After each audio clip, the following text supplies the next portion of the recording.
Hi friends, cast iron flat tawa seasoning చేస్తున్నానండి.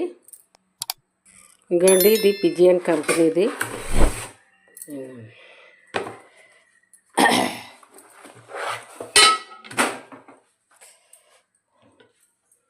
ఇదేమో మనం తీసుకోవాలండి. ఇలాగా తీసుకొని ఇప్పుడేమో ఇంకొంచెం చిన్న డిష్ వాష్ వేసుకోవాలి. ఇప్పుడు ఆకుపచ్చ స్క్రబ్బర్ ఉంది కదండి, దీంతోనేమో కొంచెం వాటర్ వేసి మనం ఇలా తోముకోవాలి. పెండో వైపు కూడా ఇలా తోమేసుకోవాలి, వాష్ చేసుకోవాలండి. ఇలాగా చూడండి.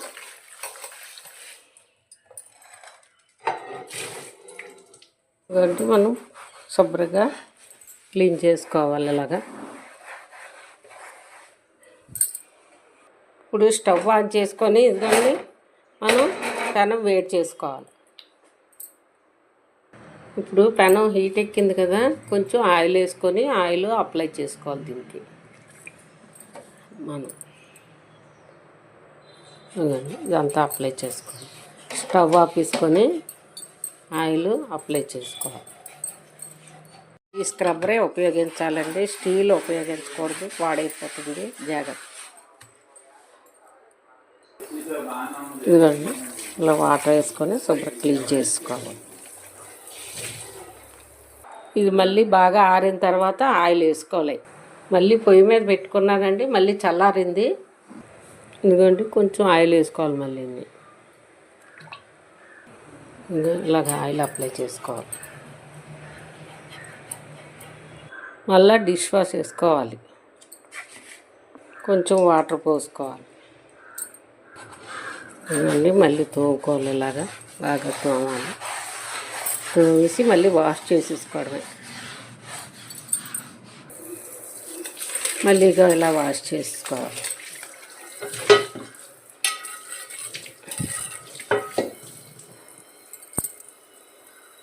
ఇప్పుడు హీట్ ఎక్కింది కదండి, ఇప్పుడు ఆయిల్ పోసుకోవాలి.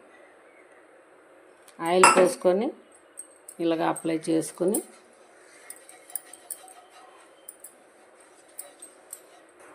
ఇప్పుడు ఆనియన్ వేసుకోవాలి.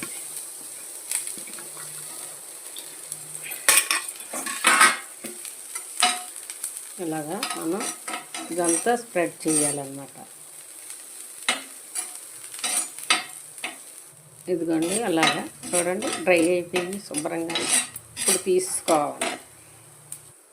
ఇప్పుడు ఇలాగా మనం తీసుకోవాలి. ఇప్పుడు మళ్ళీ మనం కొంచెం ఆయిల్ వేసుకోవాలి. మళ్ళీ ఇలా స్ప్రెడ్ చేసుకోవాలి. హీట్ మీదే ఉంది కదండి, మనకి స్టవ్ ఆన్లోనే ఉంది. ఇప్పుడు దీంతోనే ఇలా చేసుకోవాలి. ఇప్పుడు సీజనింగ్ అయిపోయినట్టే. ఈసారి మనం దోశ వేసుకుంటే బాగా వస్తుందండి. అయిపోయింది. ఇప్పుడు దోశలు వేసుకొని ట్రై చేద్దామండి. ఆయిల్ వేసుకున్నాను కొంచెం. ఇప్పుడు స్ప్రెడ్ చేయాలి ఇదంతా. ఇదండి, దోశ వేసుకుందాము.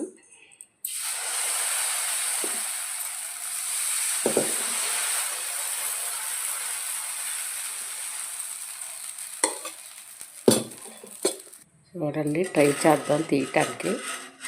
చూడండి, బాగా సీజనింగ్ అయింది. చూడండి ఎంత బాగా వచ్చిందో. మీరు అలా చేసుకోండి. లైక్ చేయండి, షేర్ చేయండి, సబ్స్క్రైబ్ చేసుకోండి. Thank you very much.